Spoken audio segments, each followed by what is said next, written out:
চৰাইদেউত কংগ্ৰেছৰ বৰ্ধিত কাৰ্যনিৰ্বাহক কাৰ্যনিৰ্বাহকত স্থান লাভ কৰিলে বহুকেইটা গুৰুত্বপূৰ্ণ বিষয়ে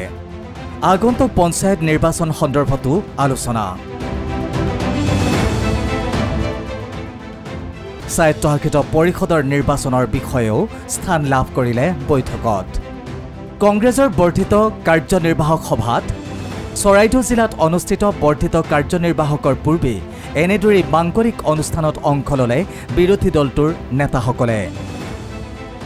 বৰ্ধিত কাৰ্যনিৰ্বাহক সভাত অংশ লৈ প্ৰদেশ কংগ্ৰেছৰ তত্ত্বাৱধায়ক জিতেন্দ্ৰ সিঙে ক'লে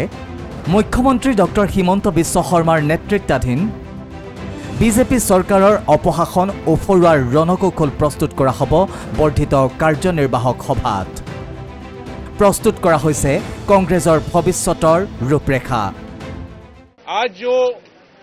पूरे प्रदेश के अंदर एक बहुत बड़ा जो संकट छाया हुआ है, हिमंत बिस्वा शर्मा जैसी भ्रष्ट सरकार यहाँ चल रही है। आसाम की जनता के लिए आज जरूरी है कि हर आसाम के लोग, चाहे वो बुजुर्ग हो, नौजवान हो, माता बहनें हो, हमारा यूथ के साथी हो, उन सबों को एकजुट होकर और आसाम को बचाने का काम करना पड़ेगा। आज जिस तरह का शासन चल रहा है, चाहे वो पुलिस हो, चाहे वो प्रशासन हो, चाहे वो कोई ऑफिसर हो, या तो भारतीय जनता पार्टी और एचबीएस के कार्यकर्ता के रूप में काम करिए, नहीं तो बाहर जाइए। और एक जो दुशासन चल रहा है, उस दुशासन से आसाम के हर व्यक्ति को मुक्त करा सकें। आज ये एक लड़ाई की आज एक शुरुआत होने वाली है। आज हमारी एक स्टेट एग्जीक्यूटिव की एक्सटेंडेड स्टेट की मीटिंग है। সকলো নেতাৰ অংশগ্ৰহণেৰে অনুষ্ঠিত এই বৰ্ধিত কাৰ্যনিৰ্বাহকতে স্থান লাভ কৰিলে আগন্তুক পঞ্চায়ত নিৰ্বাচনৰ প্ৰসংগয়ো স্বায়ত্তশাসিত পৰিষদৰ নিৰ্বাচনত কি হ'ব কংগ্ৰেছৰ স্থিতি এই বিষয়সমূহেও স্থান লাভ কৰিলে কংগ্ৰেছৰ বৰ্ধিত কাৰ্যনিৰ্বাহকত আমাৰ এআইচিচি নেতা জিতেন্দ্ৰ সিং ডাঙৰীয়া দুজন সেক্ৰেটাৰী পৃথিৱীৰাজ সাথে और बाघेल डांगरी आइसे आज आमार